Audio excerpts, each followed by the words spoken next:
want to talk about a rumor. I don't spend much time talking about rumors that are on the internet because we wouldn't get much done if we did that all the time. But this one, I've gotten so many calls over the weekend that I thought we would just have to deal with it today. This comes in the category of crazy, ridiculous internet rumors, but. And so these laws are very, very old. You know, they go back to the 1800s. And we do quarantine. It is a law. It can be mandated. Obviously, some people are reading it, so I want to clarify it. I am aware there are rumors on the internet that incorrectly claim these orders allow children to be separated from their parents without permission. Let me just say, this is absolutely ridiculous. And we do quarantine. It is a law. It can be mandated. It is not true. There is no intention that anyone has to separate children. But somehow this has been reported on the internet. Good Saturday morning, everybody. It's Everett with Ohio for Freedom. So Mike DeWine clarified his position on FEMA camps. That was good. He should have clarified his position on FEMA camps, which he did. He could have clarified his position on September 3rd, and it would have kept a lot of controversy from broiling up, but nonetheless, he did clarify his position, and actually some good things came out of it. Would he have clarified that position if it wasn't for the hoopla, the backlash, whatever you want to call it? I don't know. But we're going to talk about some good that has come out of this whole fiasco, if you will. And I have a personal message for our governor that I'm going to ask you to watch with me. And if you agree, you can send it in spirit along with me to the governor. So let's get started.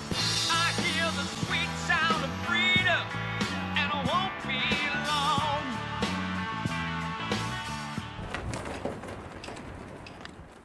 So the governor clarified his position, and this video is not so much about the controversy itself, but rather what his clarification, I believe, represents, because frankly, I think it represents to us that the governor is capable of listening to the citizens of Ohio.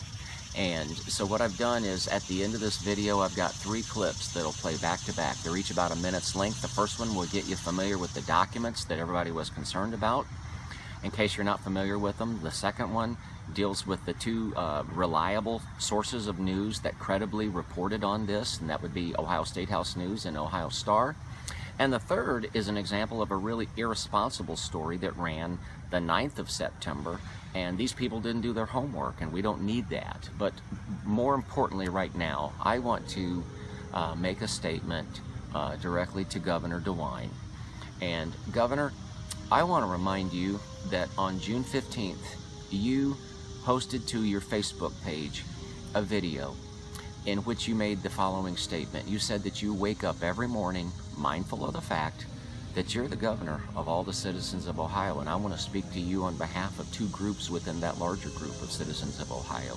And the first group I want to speak on behalf of are the people, Governor, that are highly skeptical of you, that are distrustful of you, that really question not only your decisions but your motives, because you're the governor of these people too.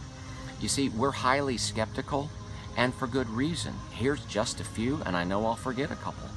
But how about 100,000 cases doubling every 6 days? That was nowhere near accurate. You were listening to the wrong voices. You were listening to the wrong people. You and Amy Acton went hook, line, and sinker for everything they told you. How about 2 weeks to flatten the curve, which, looking back, there's no indication that you ever had any intention of honoring that. It looks like that you were following a predetermined strategy to just string the Ohio citizenry along and just kind of bob and weave and keep talking your way through that. It's highly suspicious to us. It's highly suspicious to us when we recall that in the middle of the night, you defied a judge's order and you circumvented an election. You placed yourself above the law. You placed your administration above the law. Can we do that? Can we just arbitrarily place ourselves above the law without fear of retribution? So we couldn't vote, but we could go to Menards. We couldn't vote, but we could go to Kroger, we could go to Lowe's, we could go to Home Depot, but we couldn't go to the local Ace Hardware store here in Mason, Ohio. We couldn't go to the locally family-owned jewelry store, furniture store, all the mom and pop business that are really the real bedrock of this state and our communities. It's highly suspicious, Governor, when we look back and we see that in March of 2019, that you tried to put into the Ohio Revised Code these sweeping dictator-like powers that would give you the ability to even direct law enforcement right down to the street cop, beat cop level.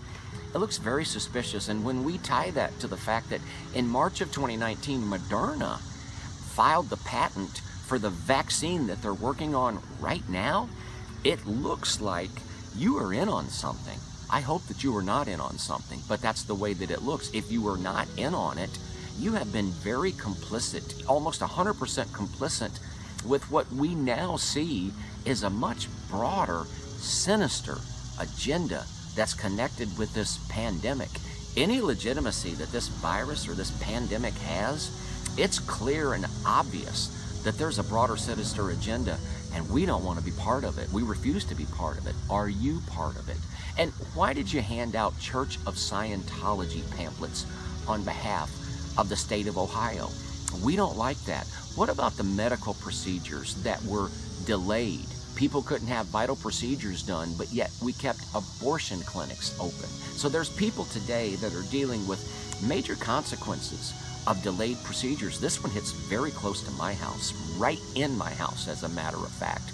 And I signed up a customer 2 days ago, Governor, that unsolicited shared with me that they credit you and your administration with their mother's death because his elderly mother, who could barely see, who could barely hear, those little visits from behind the glass, she wasn't allowed to have visitors in there. She wasn't even aware that anybody was coming to see her. And she finally just gave up and died.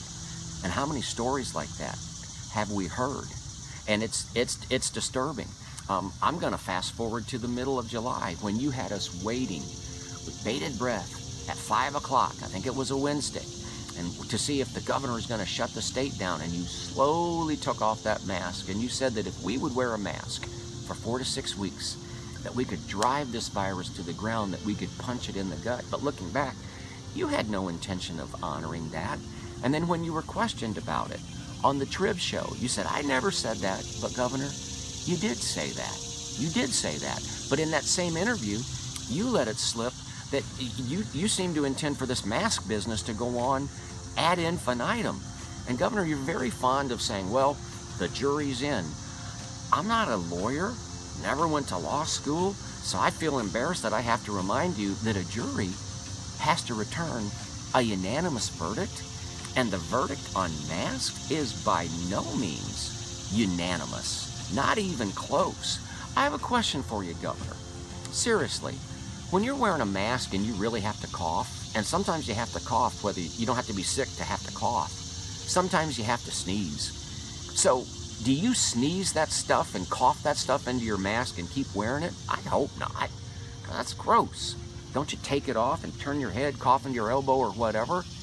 And in the end, aren't you still breathing the same air that everybody else is breathing, exhaling into the same air that everybody else is exhaling into? And that little mask that you put over it, that doesn't keep a virus from penetrating. You know that. It's about control. We're insulted. We're tired of being insulted over this fake science. We're tired of it.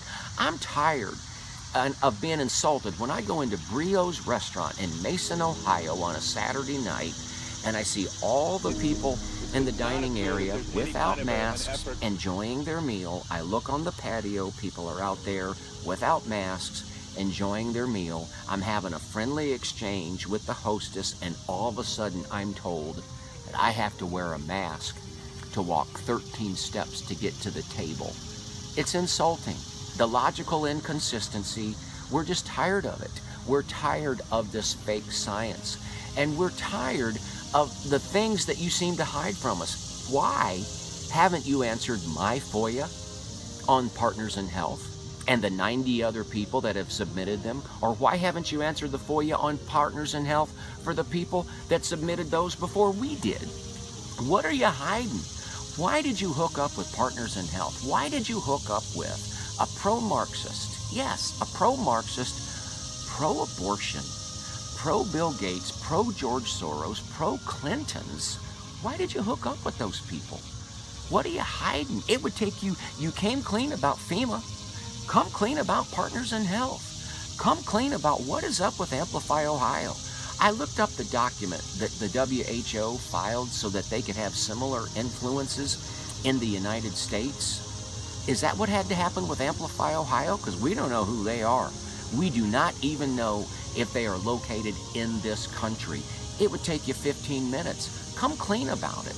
Come clean about that video that you posted with all the Black Lives Matter graffiti proudly displayed.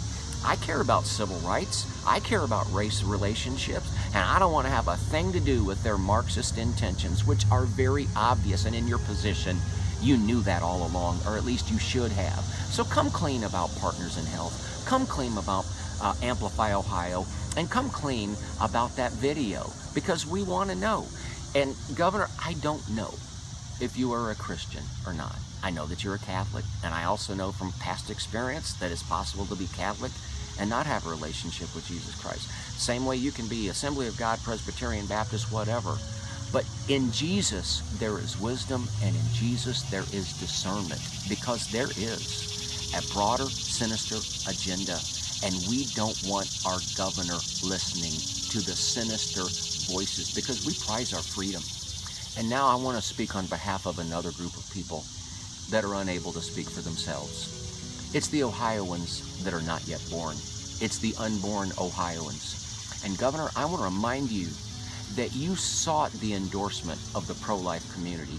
You sought the endorsement of the Republican, conservative, pro-life community, and it's time to deliver on that. We still cannot believe what you did with Dayton Women's Medical Center and reinstating that abortion clinic. But setting that aside, we need to see from you that you are doing everything within your power, vocally and by your actions, to see that this state does its part to re-elect President Donald J. Trump. Not just muted lip service. We need to see some leadership on that. Why? For a lot of reasons. But the reason that I want to address right now is because by re-electing President Donald J. Trump, we have within our grasp to repeal Roe versus Wade. There is a new Emancipation Proclamation that needs to be put into effect, and it's the Emancipation Proclamation for the unborn in the state of Ohio and in this country. Remember the story of Cain and Abel? And his blood was crying to God from the ground. There, the blood of 60 million aborted human beings cries to God. And sir, you want to be on the right side of history, but far more importantly, you want to be on the right side of right. There's probably some things that I've missed, but I'm going to bring this in for a landing. I am going to change my attitude. I have. My heart has changed. I'm not going to refer to you as the little dictator, the tyrant. Yeah, I've done that.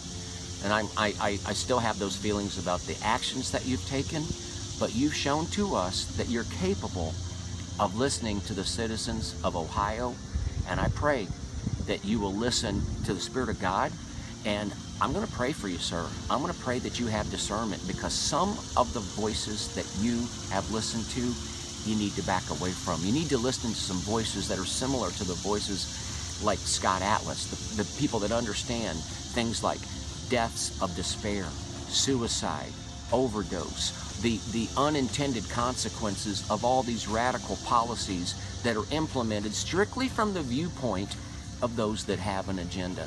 And so, Governor, I've tried to say this respectfully, and I'll finish by saying this. You can seek retribution against me if you want to. I'm not afraid of you. I'm not afraid of the state of Ohio. I'm not afraid of anything. But don't do it. And I take great offense that you bully people, because you have bullied people that disagree with you. You want an example? How about my friend that works for the school system? My friend that works for the school system that is a vocal opponent of yours. He doesn't agree. So they'll post things online that are critical of your administration. Nothing violent, nothing illegal. But what did you do? you had one of your people call the school superintendent and have a talking to with the school superintendent, so they would have a talking to with my friend and tell him, we can't stop what you're saying, but you need to take your place of employment off of your Facebook profile. Governor, that's harassment. That's intimidation. That's bullying. And it needs to stop, and it needs to stop now. Because you're the governor of all the citizens of Ohio, including those that disagree with you. And I will make you this promise. This is not a physical threat. It's not a legal threat. But continue to do that. Governor, you will not sleep. You will not sleep. You will not sleep.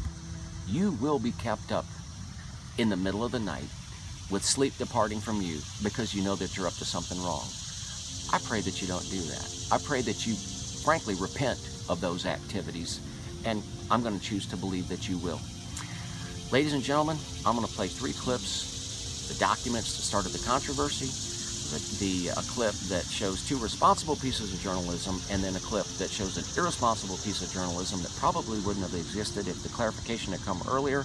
But when it's all said and done, maybe it all worked out for the best. If you agree with anything that I've said, please comment, like, share, subscribe. If you disagree with anything that I said, please like, share, comment, and subscribe. And with that, we're off to a Trump parade that's taking place around I-275 here in Cincinnati. And I want to say God bless you, God bless your family, God bless the state of Ohio, and God bless the United States of America. Just a quick review of the relevant documents from August 31st, this order signed by Lance Himes. Go to item number 1, non-congregate sheltering be utilized throughout the state. Let's jump down to the middle right here. For those who have been exposed to COVID-19. Those who have been exposed. This document from FEMA from 2019, when you scroll down there, is kind of interesting. It gives the scenario. In early October, the Center for Disease Control reports a new novel strain of influenza virus, and it goes through the different scenarios and mechanisms for setting up, yes, FEMA shelters. This CDC handout, easy as ABC, and it informs parents how to prepare in case their child has to endure an emergency sleepover. So yes, it's quite concerning when you put all of this together. It is reasonable to have these concerns. 2 examples of responsible journalism regarding FEMA shelters, Ohio children, and forced isolation. This is Ohio State News. CDC advises parents to prepare for sudden sleepover for children. That actually happened. They actually sent out that bulletin, and as Ohio State News wisely points out, coincidentally or not, a few days later, August 31, a new order was issued by Ohio Department of Health Interim Director Lance Himes, creating FEMA COVID-19 shelters and legalizing their use. They conclude the article with this statement: any Ohioan living in a household that health officials deem acceptable, generally a shared bathroom, could be legally ordered to a FEMA shelter. Then, once again, the Ohio Star. This is the title of the article, Ohio FEMA Camps. Still more questions than answers. Doesn't allege this or that is definitely happening, but it does raise important, valid questions. This is an example of an irresponsible story that would not exist if Mike DeWine had been more forthcoming. Natural News. The article is dated Wednesday, September 9th. The title is Child Quarantine Camp. CDC opens up FEMA camps to hold children who might have been exposed to COVID-19. We'll read just the first paragraph. The state of Ohio, under the leadership of Republican Governor Mike DeWine, is opening up quarantine camps all across the state to detain children who are suspected of being infected with the Wuhan coronavirus. The article makes no mention of the clarification given in the press conference of September 8th, 2020. This is an irresponsible article, but this article would not exist if the governor had been straightforward at his first opportunity, September 3rd.